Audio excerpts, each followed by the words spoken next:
बैंकों के net interest margin में, यानी कि जो उनका मुख्य व्यापार है, वहां भी अच्छे संकेत नहीं मिल रहे हैं।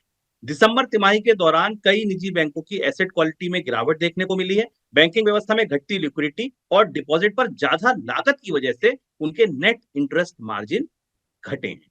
HDFC, ICICI, Kotak Mahindra, federal, आप कोई सा भी बैंक उठा लीजिए, इनके इंटरेस्ट मार्जिन 6 बेसिस पॉइंट से 36 बेसिस पॉइंट तक कम हुए हैं। कुछ ऐसा ही हाल एनबीएफसीज का भी है, जो प्राइवेट एनबीएफसीज है उनका भी कुछ ऐसा ही हाल है। सर, क्या प्राइवेट एनबीएफसीज और बैंक ज्यादा चुनौती में दिख रहे हैं? ये बात देखिए, लगातार हम मनी सेंट्रल और इकोनॉमिका में बताते रहे हैं आपसे कि जैसे जैसे ब्याज दरें बढ़ना शुरू होंगी और कर्ज देने की कोशिश की जाएगी और महंगे महंगे डिपॉजिट जुटाए जाएंगे, बैंक्स मुश्किल में दिखाई देंगे। और उसका पहला और बड़ा संकेत हमें प्राइवेट बैंक से और प्राइवेट एनबीएफसी से दिखाई देने लगा। सरकारी बैंक तो थोड़े से बेहतर स्थिति में दिखाई दे रहे हैं, पर जो नेट इंटरेस्ट मार्जिन किसी भी बैंक के लिए उसके मुनाफे का सबसे महत्वपूर्ण संकेतक होता है, प्राइवेट बैंक्स की स्थिति इस मामले में काफ़ी चुनौतीपूर्ण दिख रही है। आईसीआईसीआई बैंक केवल अलग से दिखता है, बाकी ज़्यादातर बैंक्स के नेट इंटरेस्ट मार्जिन 4% से नीचे हैं। और एनबीएफसीज की स्थिति तो और ज़्यादा खराब है।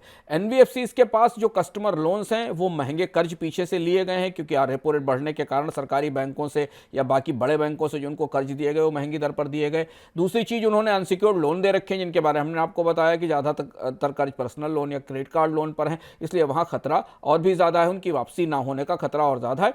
और इस बीच में उनकी बैलेंस शीट के अंदर अब एसेट्स की क्वालिटी तेजी से बिगड़ रही है। और यही वजह है कि प्राइवेट बैंक्स में जो दबाव हमें दिखाई दिया, जो एचडीएफसी का में गिरावट हमें पिछले हफ्तों में दिखाई दी, जिस पर हमने कल विस्तार से चर्चा की थी, ये जो सेंटीमेंट बैंकिंग सेक्टर में प्राइवेट बैंकों में खराब हुआ, उसका असर हमें शेयर बाजार पर भी दिखाई दे रहा है। और अब ये साइकिल उस तरफ जा रहा है, जिस साइकिल में हम बराबर आपसे बता रहे थे कि बैंक महंगी दरों पर या तो AT1 बॉन्ड से पैसा उठा रहे हैं या डिपॉजिट जुटा रहे हैं। आने वाले समय में जब कर्ज की मांग कम होगी और ब्याज दरों में कमी होगी, तो बैंकों के लिए इन डिपॉजिट्स को सर्विस करना मुश्किल हो जाएगा। और जब सर्विस करना मुश्किल होगा तो उनके इंटरेस्ट मार्जिन पर असर पड़ेगा। और लगभग शुभ हम लोगों ने जैसी बात की थी, वैसी ही स्थिति आपको कई प्राइवेट बैंक्स के भीतर दिखाई देने लगी है।